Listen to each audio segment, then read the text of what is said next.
बिस्मिल्लाहिर्रहमानिर्रहीम। Dear students, अस्सलाम वालेकुम।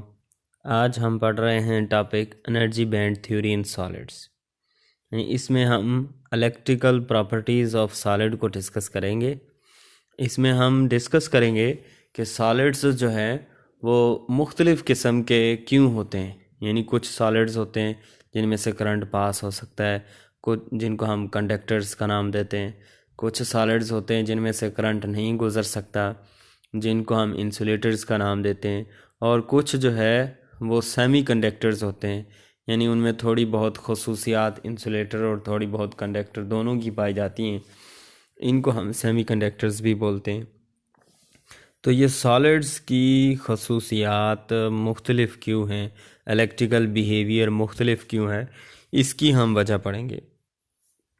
तो हमने एनर्जी बैंड थ्योरी हमने पढ़नी है, जिसके मुताबिक हम सॉलिड्स को कंडक्टर, इंसुलेटर और सेमीकंडक्टर में डिवाइड करेंगे। तो हम सबसे पहले देखते हैं, electrons of an isolated atom are bounded to the nucleus. आप जानते हैं कि कोई भी एटम जो है उसमें दरमियान में न्यूक्लियस होता है और न्यूक्लियस के बाहर इलेक्ट्रॉन्स ऐसे दायरों में चक्कर लगा रहे होते हैं। ये जो इलेक्ट्रॉन होता है इसकी एक ख़ास एनर्जी होती है, डिस्क्रीट एनर्जी लेवल होता है इसका। तो हम अगर फ़र्ज़ कर लेते हैं भाई इसका जो एनर्जी लेवल है उसको हम ऐसे एक लाइन से ज़ाहिर कर देते हैं, ये एक एनर्जी लेवल है। तो ये एक एनर्जी लेवल है एक इलेक्ट्रॉन का जो यहाँ मौजूद है। आइसोलेटेड का मतलब होता है एक अकेला एटम जिसके ऊपर इर्द गिर्द से या कोई भी दूसरा कोई भी एटम इस अट्रैक्टिव या रिपल्सिव फोर्स नहीं लगा रहा होता। तो बग़ैर किसी एक्सटर्नल इफ़ेक्ट के जो सिंगल एटम होता है उसको हम आइसोलेटेड एटम बोलते हैं। उसके एटम में दरमियान में न्यूक्लियस है, बाहर में एक इलेक्ट्रॉन चक्कर लगा रहा है। उस इलेक्ट्रॉन की एक ख़ास एनर्जी है जिसको हमने एक एनर्जी लेवल का नाम दे दिया। अभी ये एक लाइन हमने खींच दी, अभी ये उसकी एनर्जी है। तो हम देखते हैं कि जो कोई भी सॉलिड जो है वो एक एटम से तो नहीं बना होता। सॉलिड तो लाखों करोड़ों एटम्स के मिलने से बनता है। तो जब भी एक एटम इसके साथ इसके करीब आएगा तो ये जो एनर्जी लेवल होता है, ये एनर्जी लेवल जितने आपके एटम्स आपस में जुड़ते जाएंगे उतने ही एटम्स के, अब मिसाल के तौर पर हमारे पास यहाँ पे एक और एटम आ जाता है ऐसे, ये न्यूक्लियस है दरमियान में, ये इलेक्ट्रॉन है। जब ये दोनों एटम्स आपस में जुड़ेंगे तो आप यूँ समझ लें भी ये जो एनर्जी लेवल इनके पास एक एक था, जब ये आपस में जुड़ेंगे तो इनका ये वाला एनर्जी लेवल ये दो एनर्जी लेवल्स में चेंज हो जाएगा, ये स्प्लिट हो जाएगा एनर्जी लेवल्स में। तो यहाँ पर जो हमने शो किया था कि एक इलेक्ट्रॉन का सिंगल एटम का ये एनर्जी लेवल है। अब क्योंकि दो एटम हो गए हैं तो ये हम दो लाइनें लगा देंगे भी ये दो करीब करीब उनकी एनर्जी आ जाएगी। और अगर तीन एटम जुड़ेंगे तो ये लाइनें जो है ना वो तीन हो जाएंगी। अगर चार एटम आपस में जुड़ते हैं तो ये जो एनर्जी लेवल है ये छोटे छोटे इंतहाई क्लोजली एनर्जी लेवल्स में चेंज हो जाएगा। तो इस बात को हमने किस तरीके से बुक पे लिखा है, तो देखें, आइसोलेटेड एटम का आपको पता चल गया, सिंगल एटम जिसके ऊपर बाहर से कोई फोर्स अमल नहीं कर रही होती, उसके अंदर एक न्यूक्लियस होता है और इलेक्ट्रॉन जो दायरों में चक्कर लगा रहे होते हैं उनकी एक ख़ास एनर्जी होती है, एक एनर्जी लेवल होता है। When atoms are brought near to each other, then each level is split up into the two sub levels. जब दो एटम आपस में एक दूसरे के करीब आएंगे तो उनका जो वो डिस्क्रीट एनर्जी लेवल होगा वो दो में चेंज हो जाएगा, under the action of the force exerted by the other atom in the solid. किस वजह से कि वो जो दो एटम्स आपस में एक दूसरे के करीब आएंगे वो एक दूसरे के ऊपर फोर्स लगाएंगे तो उनका जो एनर्जी लेवल है वो एक से दो में चेंज हो जाएगा। The closer the atoms the greater will be the splitting. These permissible energy states are discrete and closely spaced.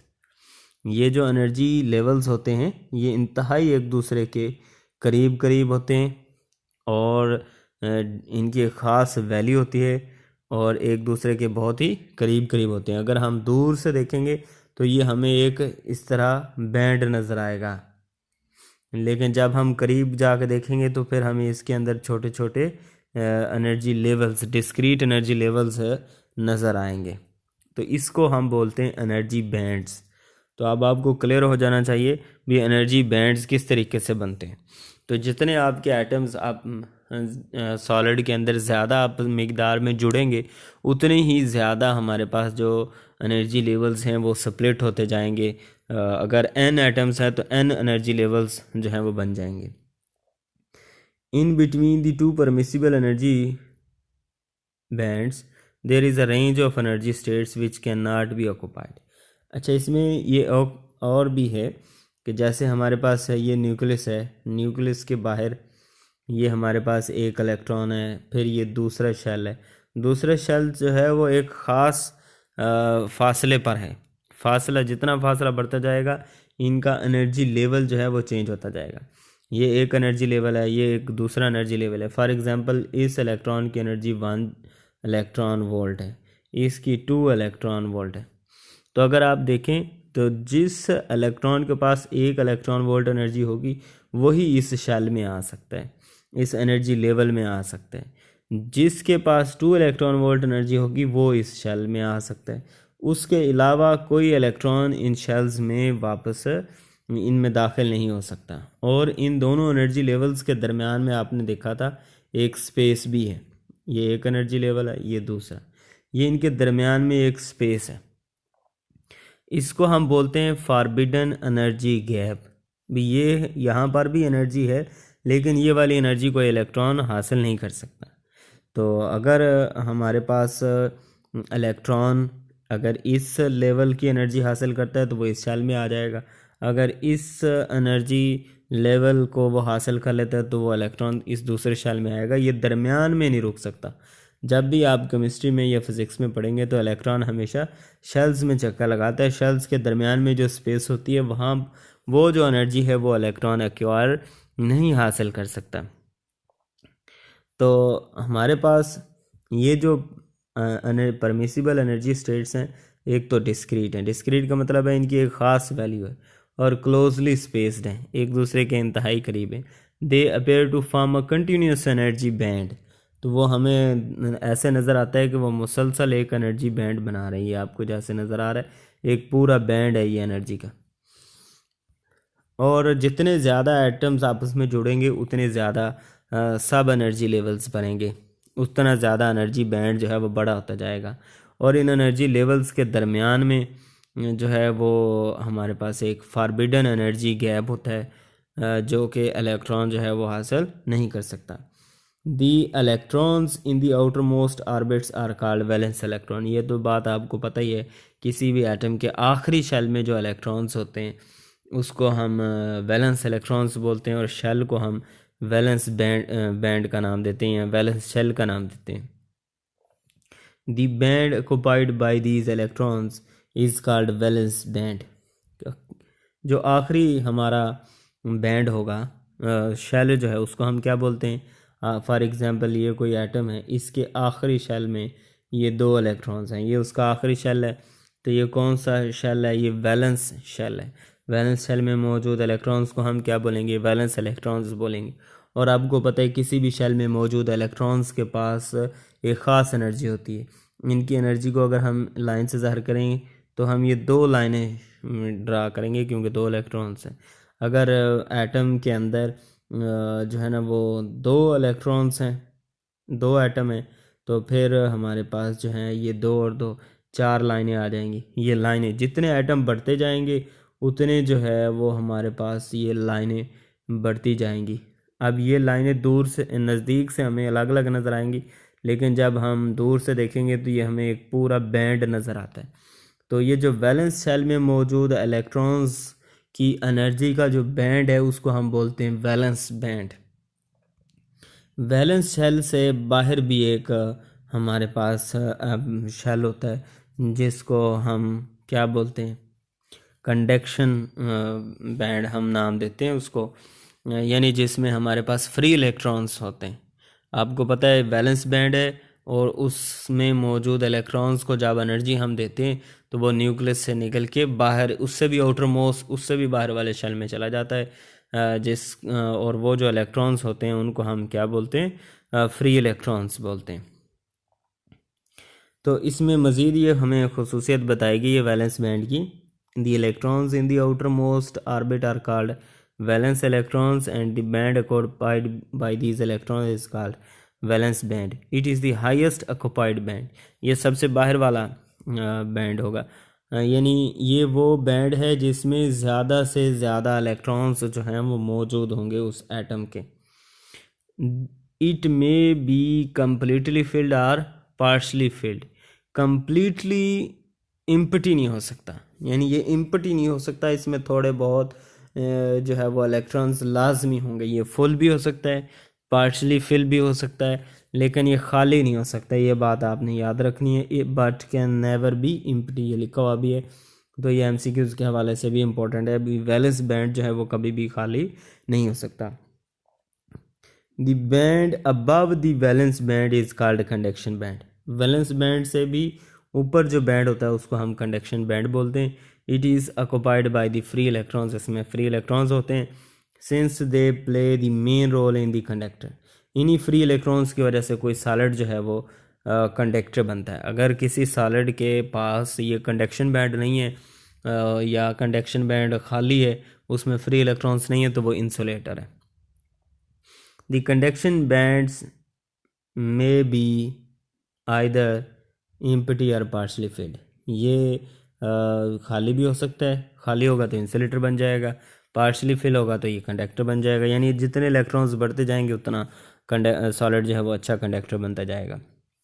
The band below the valence band is called field band, यानी valence band से जो नीचे वाला band होगा वो तो मुकम्मल तौर पर ही फिल होगा। It plays no part in the conduction, it is due to the bounded electrons in the atom. उनका कंडक्टिविटी से कोई ताल्लुक नहीं होता, क्योंकि कंडक्टिविटी का ताल्लुक है फ्री इलेक्ट्रॉन्स के साथ।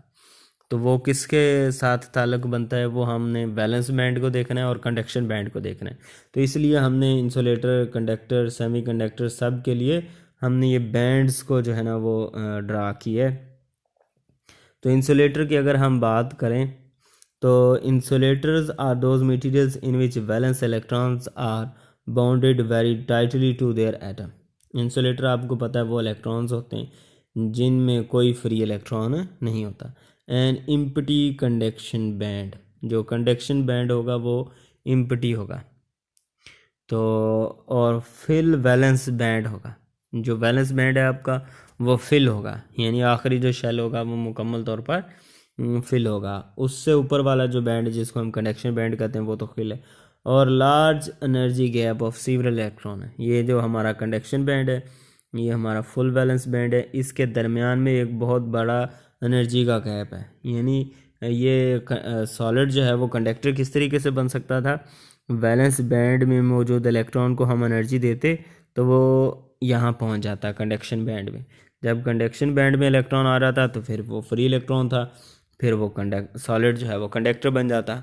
लेकिन जो इंसुलेटर होता है उसमें ये फॉरबिडन एनर्जी गैप जो है ये बहुत ज़्यादा होता है, इसलिए हमारे पास जो इलेक्ट्रॉन्स वैलेंस बैंड में मौजूद हैं वो कंडक्शन बैंड में नहीं जा सकते, इसलिए वो इंसुलेटर है।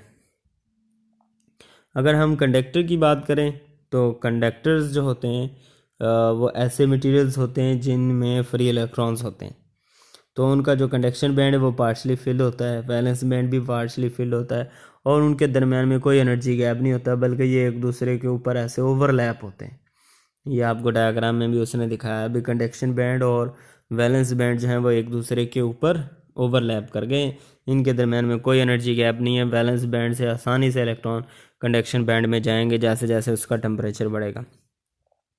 जो तीसरा है हमारे पास सेमी कंडक्टर, ये एक ऐसा मटेरियल है जिसमें दोनों तरह की खसूसियात पाई जाती हैं, इंसुलेटर और कंडक्टर की भी। रूम टेम्परेचर पर ये इंसुलेटर के तौर पर काम करता है, और बिलो दिस टेम्परेचर अगर हमारा टेम्परेचर कम होगा तो फिर ये इंसुलेटर के तौर पर काम करता है। अगर रूम टेम्परेचर से ज़्यादा हो जाएगा तो फिर ये क्या करेगा, कंडक्टर के तौर पर काम करेगा। क्यों कंडक्टर के तौर पर काम करेगा? क्योंकि जब टेम्परेचर कम होगा तो जो वैलेंस शेल में मौजूद इलेक्ट्रॉन्स होते हैं वो न्यूक्लियस के साथ ही जुड़ रहेंगे, कंडक्शन बैंड खाली रहेगा तो वो इंसुलेटर की तरह बिहेव करेगा। लेकिन जैसे ही रूम टेम्परेचर या उससे ज़्यादा टेम्परेचर होगा तो हमारे पास जो वैलेंस शेल में मौजूद इलेक्ट्रॉन्स हैं उनको टेम्परेचर के बढ़ने पर एनर्जी मिलेगी और वो वैलेंस बैंड से जंप करके कहाँ पहुंच जाएंगे, कंडक्शन बैंड में। जब कंडक्शन बैंड में पहुंचेंगे तो हमारे पास वो फ्री इलेक्ट्रॉन्स आएंगे और वो कंडक्टर बन जाएगा। तो जितना ज़्यादा टेम्परेचर बढ़ता जाएगा वैलेंस शेल से इलेक्ट्रॉन्स जंप करके कंडक्शन बैंड में पहुंचते जाएंगे, वो उतना ही ज़्यादा कंडक्टिविटी उसकी बढ़ती चली जाएगी। तो इसलिए हमने लिखा है पार्शली फिल्ड वैलेंस बैंड होता है इसका, पार्शली फिल्ड कंडक्शन बैंड होता है और बहुत ही छोटा सा एनर्जी गैप होता है, बहुत ही कम एनर्जी का फ़र्क होता है इनके दरम्यान में 1 इलेक्ट्रॉन वोल्ट का। हमने इंसुलेटर में तो देखा था बहुत लार्ज एनर्जी गैप होता है, कई सीवरल इलेक्ट्रॉन वोल्ट का होता है। इलेक्ट्रॉन वोल्ट जो है वो एनर्जी का यूनिट है। A pure semiconductor is an insulator at 0 kelvin. At this temperature it has no electron in the conduction band, but when increases in the temperature the electrons jump from valence band to the conduction band, and thus at room temperature germanium and silicon becomes a semiconductor। तो room temperature पर ये थोड़ा बहुत conductivity show करना शुरू कर देते हैं। तो ये हमारे पास एनर्जी बैंड थ्योरी के मुताबिक हमने कंडक्टर सॉलिड को जो है वो 3 हिस्सों में डिवाइड किया है, कंडक्टर, इंसुलेटर और सेमीकंडक्टर। ओके, अल्लाह हाफिज़।